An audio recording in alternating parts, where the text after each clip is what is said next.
The publication deals with the question of why wages are still lower in Eastern and Central Europe than in Western Europe.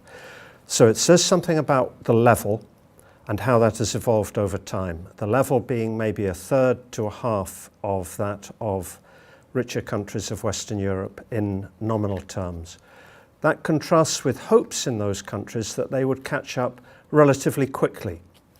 They have made some progress up to a certain point, but it looks as if it's rather stagnated over the last few years, and they're clearly left a long way behind.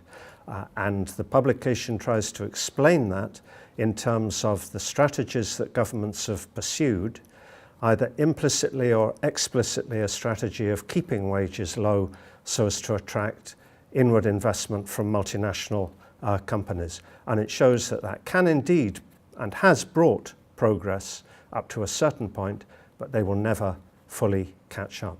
An explanation of why, if you have low wages in these countries, you will attract the kinds of activities that use low wages, that don't need more qualified labour, and you will remain always at a technologically somewhat lower level than the others. You're always getting the things that require the less skilled, the cheaper labour and so on.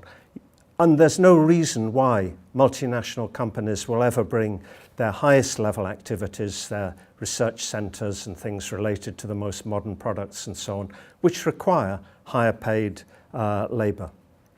Now, to back up the argument, the analysis, I look in detail at exactly what these companies produce and export and show that it is indeed cheaper products, more obsolete products and things of that sort.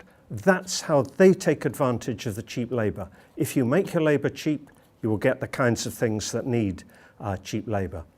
And I think a third kind of issue that comes out from this, and a very important issue from the policy point of view, is that an argument that comes from the European Union and other international agencies is that you shouldn't increase wages until productivity increases. It's dangerous to increase wages more rapidly than productivity. And what I show is that there is also a causation the other way around, that because wages are low, productivity is low.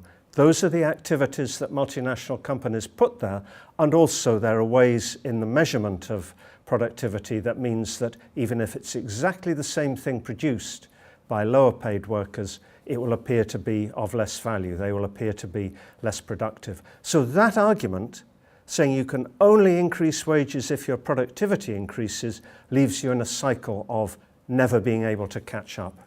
Well, it definitely needs a change of policy orientation. In the countries concerned, they cannot rely simply on keep our wages low. Apart from anything else, there are other countries in the world, or even within the European Union for that matter, where wages are going to be lower and they will gradually lose activities that depend only on low wages. They have to do something more than that that enables them to develop and attract higher level activities. That means an active state role in creating the environment for research and development, innovation. We need more higher education, things of that sort. So that sort of thing needs to be done, and the European Union, of course, can play a big role in that and has played a positive role. Much of the research spending in these countries is in fact EU financed, although how effective it is another question. And also, of course, the European Union can drop the view that wages can only increase when productivity rises, an approach that means that the most qualified people will not stay in those countries, they'll move somewhere else. And if I can end on a positive note, trade unions in a number of Central and Eastern European countries are fed up with the view that wages should be kept down, and they've campaigned actively for a change in policy to recognise that they must start to catch up seriously with Western Europe. And that has been effective in the last couple of years, that in a number of countries wages have started to rise again, partly through success in collective bargaining and partly through persuading governments to increase minimum wages and public sector pay. I think that's the right approach, and hopefully there won't be somebody putting a stop to it, saying if you increase your wages, you will damage your productivity and do some harm.